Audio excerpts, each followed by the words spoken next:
Here at RUSI, we speak to around 8,500 students who are in professional military education every year. 18 staff colleges around the world in everything from a single lecture to a 2-week long work package. And on themes as diverse as Great Pack Competition, the future of alliances, or hybrid warfare, active measures, the deep battle, or the reality of contemporary conflict. We have a special relationship with Ecole de Guerre. In Paris, the students don't have a deeply intensive laid out syllabus which they've got to crack through during that year. They do that work before they get to the college. And as a result, the year they spend in Paris, they look at topics which are designed to exercise their intellect, to extend their idea of concepts of doctrine, to change how they think about great problems.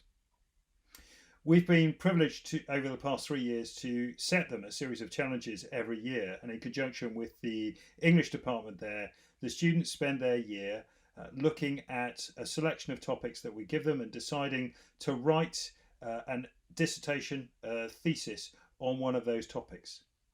The topics we select aren't necessarily those that are around the big issues of the day. They're not even necessarily over the big issues over the next 2 to 3 years. But they are issues and challenges that we think need looking at. They're issues that might extend to 20 or 30 years out. They're conceptual and they're designed to stretch them intellectually, to bring something else to bear as they go into the next parts of their careers.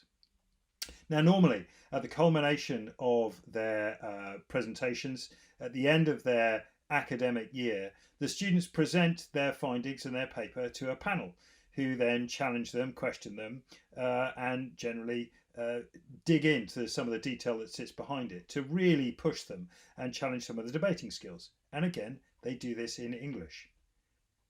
What's even better is that we found that we have the support of both Vice Chiefs of Defence Staff from the UK and France who make their way to London to RUSI and join these sessions, each of which has been fascinating, challenging and insightful.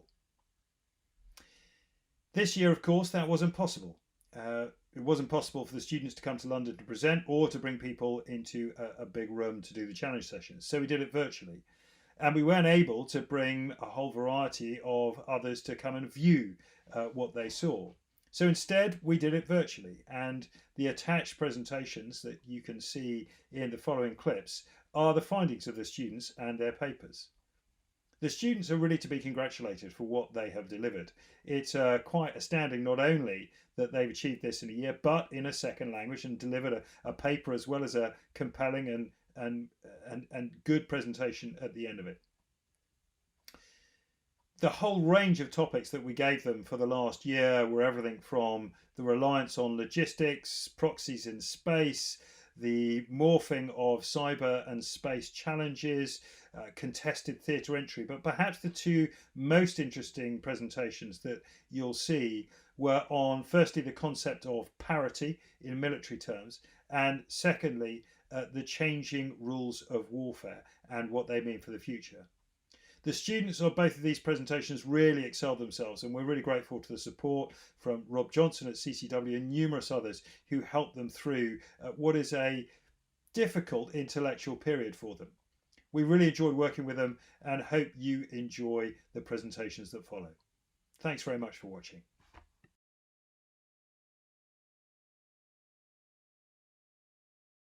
Next, we turn to the question of weaponisation of space.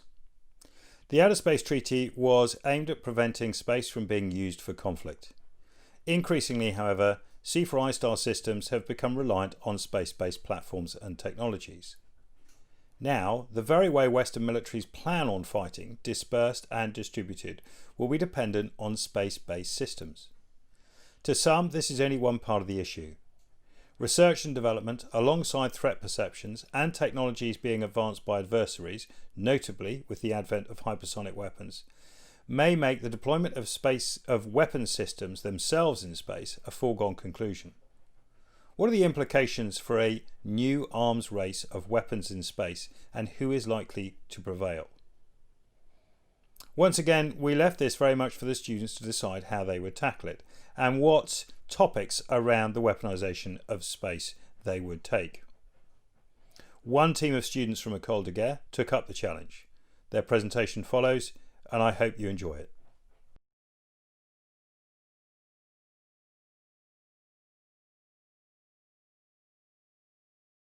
So good morning, everybody.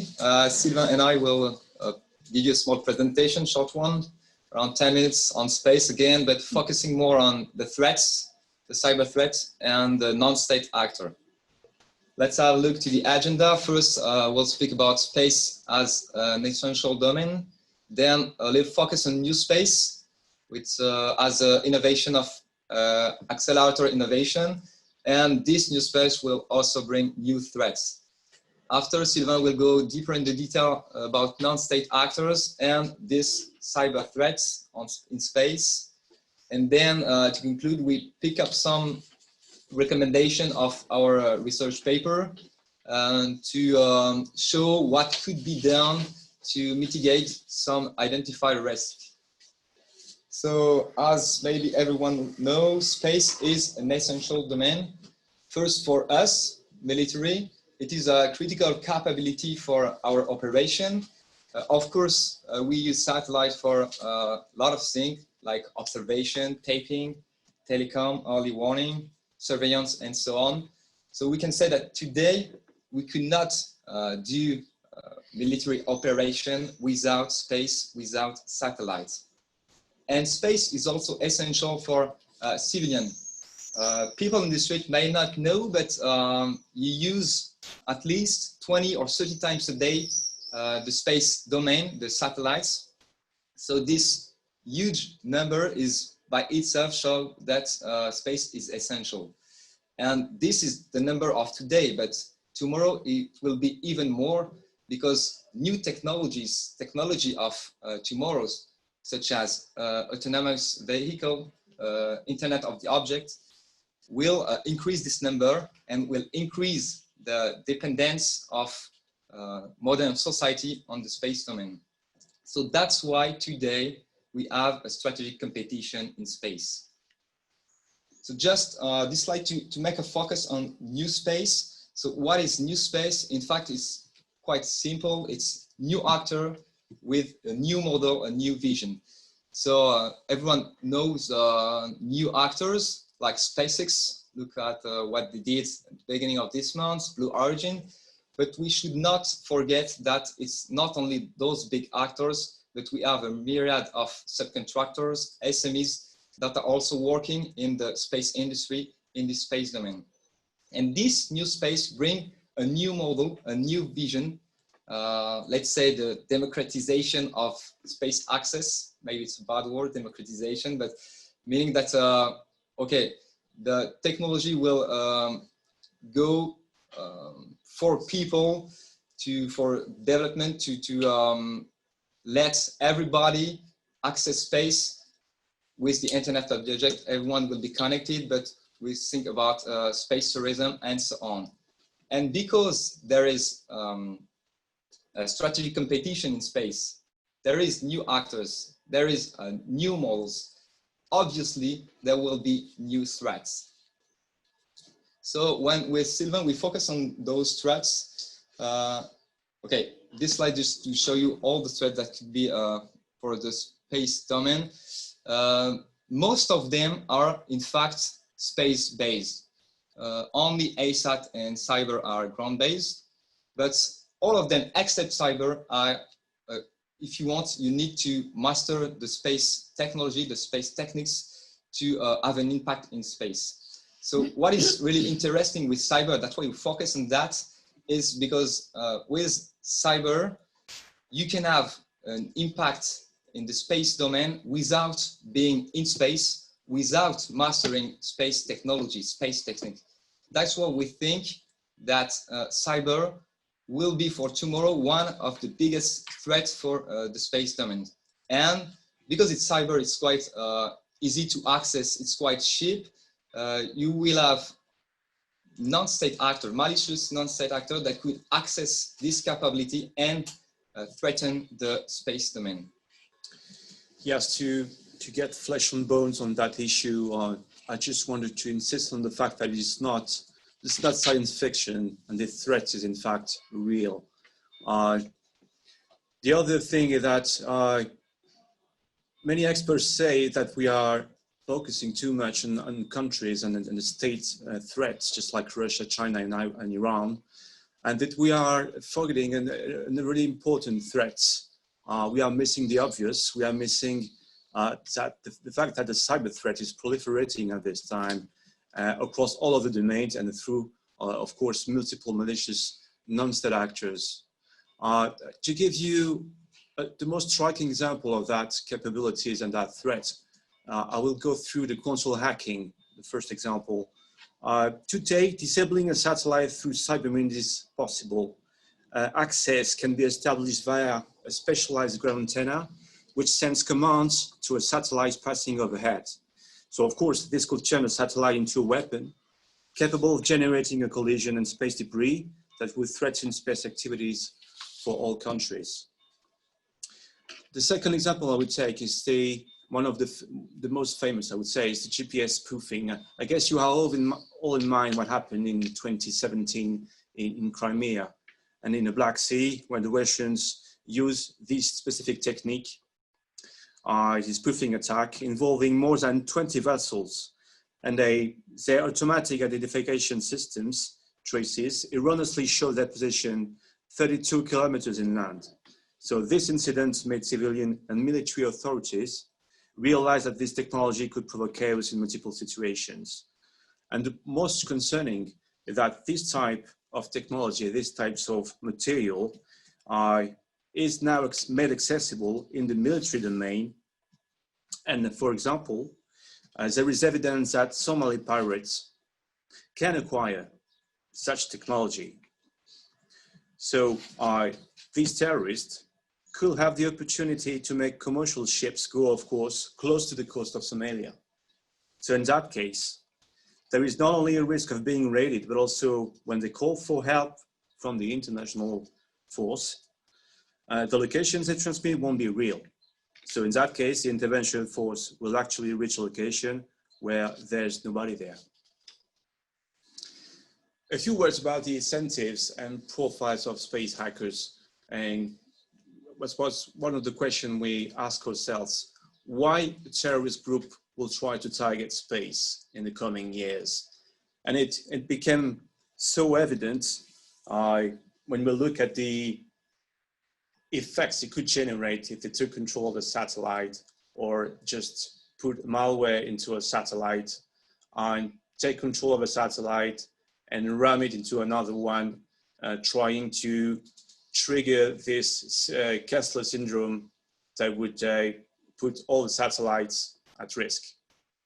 As terrorism is based on the ideology to destroy our society, destroy our rules, of course, this kind of scenario is really seducing for terrorist groups in the next years.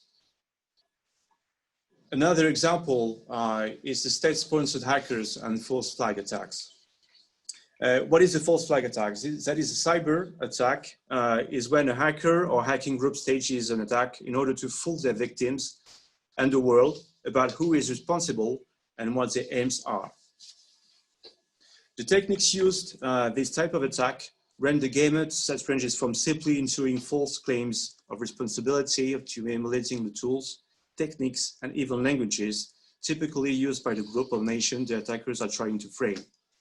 In a false flag attack, state-based cyber attackers may pretend to be ordinary criminals, politically motivated activists, or hackers backed by an entirely different country. And I guess it could be also the reverse case. In the future, I guess a terrorist group, or even, I would say, a criminal hacker, could pretend to be a state and formulate an attack or go through an attack pretending to be that state. As that could be a trigger, a really dangerous trigger for direct confrontation between two states. And one thing we have to know also is that the cyber domain is really specific because we have close cooperation between non-state actors who are not supposed to interact with each other. I will take the example of cyber criminal and terrorists. We know that they are cooperating at this time. They are trying to develop some axes of cooperation and to exchange some expertise on malwares, on other capabilities that can be used by both entities. Now let's talk a little bit about some critical vulnerabilities we have identified in that paper. First, this is not a surprise. The human factor is the most important in the cyber domain and in space domain. The phishing technique, for example, is the most popular and the most effective cyber technique that is used at this time by the cyber attackers. On the right side of the screen, you have one of the latest emails that was sent by the NASA CIO agency memo, alerting the people about the cyber risk and increasing risk of cyber contamination, cyber infection during the coronavirus pandemic. Let's say also that among those actors, one of the most vulnerable also are the private actors. Why those SMEs are the most vulnerable? For simple reason, in fact, because they are motivated by really fast commercialization, cheap satellites designed with short-term functionality. So I guess among all those thousands of satellites we have, only a few of them would be protected, would be secured. So this is going to offer multiple breaches for potential hackers. And a few words also, of course, about the supply chain. The supply chain is part of we can call now a space gray zone where it's really difficult to identify who is doing what in that chain. As a consequence, it would be difficult, really difficult for military authorities or NATO to identify within that chain who uses the good process, who uses the good protection, and the good processes. And now we have identified the vulnerabilities. Let's talk about the recommendations. The first recommendation we can give to NATO nations, to European space agencies and other industries is try to involve as much as you can ethical hackers, what they call white hat. This could be a good alternative to try to find at the very beginning of the process all the breaches and all the flaws in the systems, in the supply chain. And of course, it could be a good reason for them to work on the good side, of the space industry. The second idea would be to share public-private information about space cyber threats. I'm thinking about dedicated agencies that are trying to populate all the information about cyber threats and share it with all the partners. That could be NATO, that could be industries. And the main objective would be to be responsive, because the rapidity, the ability to respond rapidly is critical in this type of threat. We can also invest in advanced cyber protection technologies. And for example, we could use also the financial help from European or US federal fund to these companies and trying to make a kind of binding conditions to have this money would be the application of the Orbital Security Alliance Commercial Space System security guidelines. And last would be also to mitigate these threats, to build a redundancy into satellite constellations. The VLU may be one of that solution, of course. The main objective would be to provide a quick way to react and restore the mission. And ISR would be first, I guess. And moreover, this capability, once demonstrated, would affect the morale of the aggressor and contribute to a kind of deterrence in space. To conclude this brief, I will insist on the fact that non-state actors will be definitely the key players of the cyber threat and space, infrastructures, experts, and services. These type of recommendations have to be supported at the same time by international, political, and military authorities, NATO specifically, and European Space Agency, but also all these SMEs are supposed to work in close coordination with the defense. And I will terminate my brief just reminding what said recently Lieutenant General Vincent Stewart, that is the director of the Pentagon's Defense Intelligence Agency. We need to urgently broaden our thinking. If Al-Qaeda or ISIS were able to purchase cyber attack capabilities or even services from any group of hackers, then swath of critical infrastructure could be at risk. And that concludes my brief. Thank you for your attention.